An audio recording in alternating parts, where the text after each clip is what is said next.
kasari! Ako na naman ito, si Jasmine TV Vlog. Yes!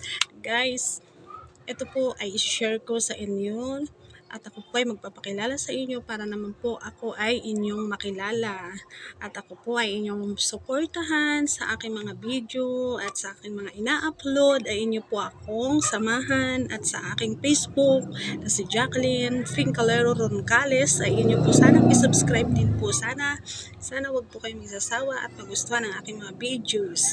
Okay guys, kailan ako nag-start pagsali sa Restore. So guys, kunting history lang sa aking buhay para makilala nyo naman ako. Dati po akong may trabaho guys. Dati po ako nagtatrabaho sa supermarket. Marami din akong pinasok ng trabaho pero yung huli kong trabaho is sa supermarket. Ang hawak ko is Gardenia Bread. Yes. Isa akong merchandiser, promodizer. Tapos, for 7 years akong naging merchandiser, promodizer ng Gardenia. Naging regular din tayo doon sa company na yan. At okay naman. Ang problema lang guys, una, pangalawa, naging 3 na yung anak ko. Yung pangalawa, may nag-aalaga. Then, nung nagtatlo na sila, nabuntis ako. Wala nang mag-alaga ng baby ko pagkapanganak ko. So, nag-decide kaming mag-asawa na magtigil na lang ang isa sa amin. So, napagdesisyonan namin na ako na lang ang tumigil sa pagtatrabaho kasi ako naman yung babae. Diba? Karamihan naman ng babae is talaga naman is nasa bahay. Siya yung tagapag-alaga ng mga anak, diba? Siya yung naghahanda ng mga gagamitin ng mga bata sa school, maghahatid sa school, o diba? Maglalaba, maglilinis ng bahay, mag-aalaga sa kanila. So, walang iba kundi ang babae. So, yun guys, napagdesisyonan namin na ako na lang ang tumigil sa pagtatrabaho dahil wala nga kaming mahanap na mag-aalaga ng anak ko. So, nung una, nasasaktan tayo, diba? Masakit kasi sanay tayo na nagtatrabaho tayo. Masakit kasi regular tayo sa trabaho. Hindi pa talaga kagustuhan ko na maghinto sa pagtatrabaho kasi doon ako nasanay na may trabaho ako. So habang nasa bahay, nababagot ako. Although kasama ko yung mga anak ko, baby ko, nababagot ako. So napagdesisyonan ko sa asawa ko, sabi ko, parang gusto ko magtindahan. Yun. Sabi ko sa asawa ko, parang gusto ko kako magtindahan kasi sabi ko kahit paano may kita ako kahit nandito lang sa loob ng bahay, makatulong man lang sa pang-araw-araw natin. So ang problema, pumayag siya. Ang problema namin is puhunan. Wala kaming puhunan, guys. So, saan kami kukuha para pang-start ng pagsasari-sari store, diba? So, ang hirap kasi ang nakuha ko sa trabaho ko is pinanggawa ko ng bahay namin dito sa may bandang kusina kasi medyo hindi pa kasi siya masyadong dingding na simento. So, sinimento namin yon at yun ang ginamit ko, yung nakuha kong maternity leave. So, huli na lang ng mapagdesisyonan ko na magtindahan kasi nababagot na nga ako. Wala akong ginagawa. Sanay ako kasi na kumikilos talaga, gumagalaw-galaw. Yung bang meron lang akong mapaglibangan. So, ayun nga guys. So, nagka-problema kami kasi wala kaming pangpuhunan, saan kami kukuha. So, salamat naman sa Diyos at andyan yung pinsan ko. Opo guys, nag-start ako sa pangungutang. Ang puhunan ko guys is nagsimula sa utang. Opo, utang po talaga. Nag-start po ako sa utang guys since 2019 ay hanggang ngayon. Nag-start yun sa utang ang aking puhunan. Nag-start ako mangutang ng 50,000. Ang problema pa guys, aayusin pa ito para gawing tindahan. So yung puhunan ko na 50,000, hindi talaga yun buo na 50,000. Inilaga ko lahat sa tinda. Yun ay doon ko pa kinuha yung pampaayos ng tindahan para ma-sit up siya. Doon ko siya lahat kinuha, pati ang labor ng magagawa nito. So, yung natira na lang doon sa aking pangpuhunan is 26,000 guys. Sa 26,000 na yan, yun na yung nag-start ako mamili.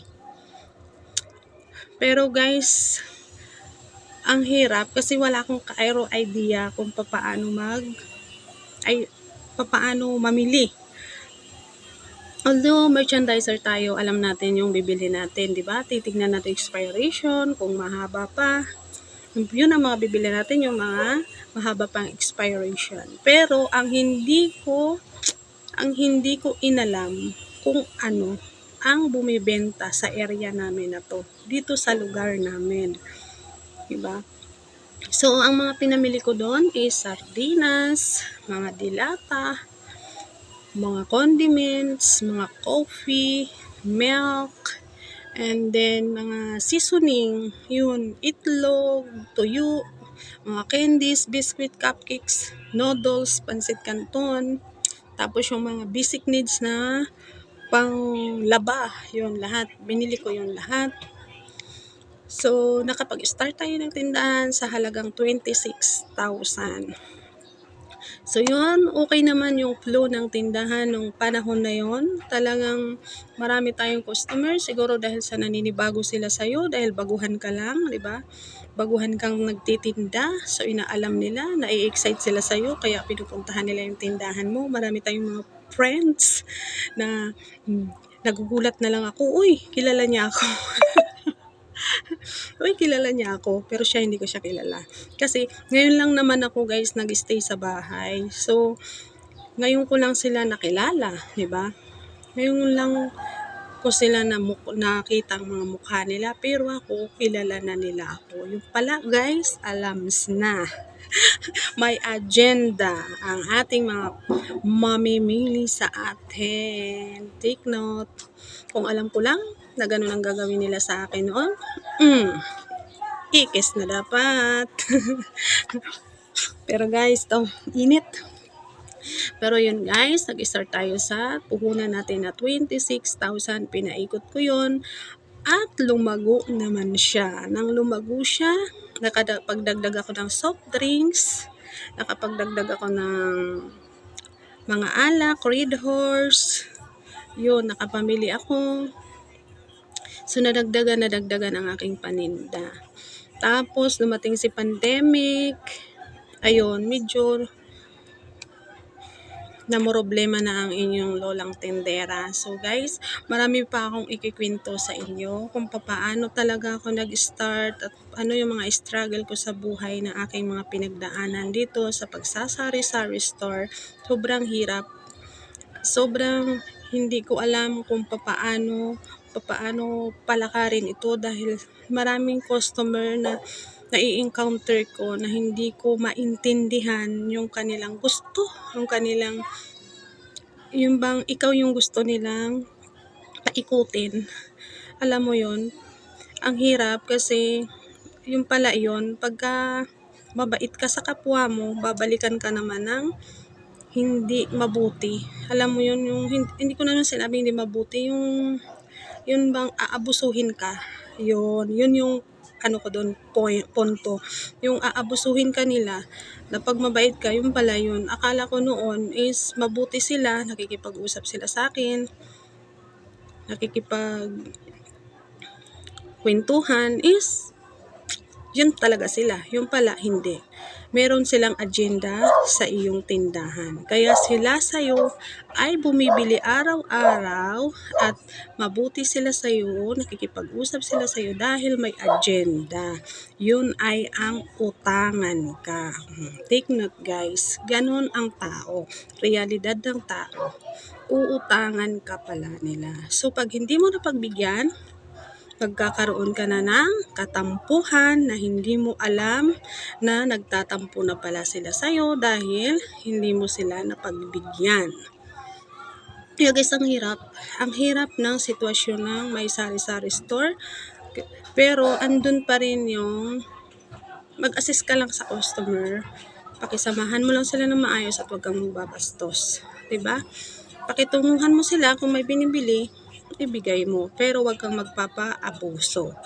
dapat hindi tayo magpapaabuso sa ating mga customer dahil tayo ang may-ari, tayo ang magdedesisyon kung anong dapat nating gawin sa ating mga paninda, 'di ba? Yun lang guys, please subscribe my YouTube channel and then mag-likes and comments na rin po kayo at mag-share.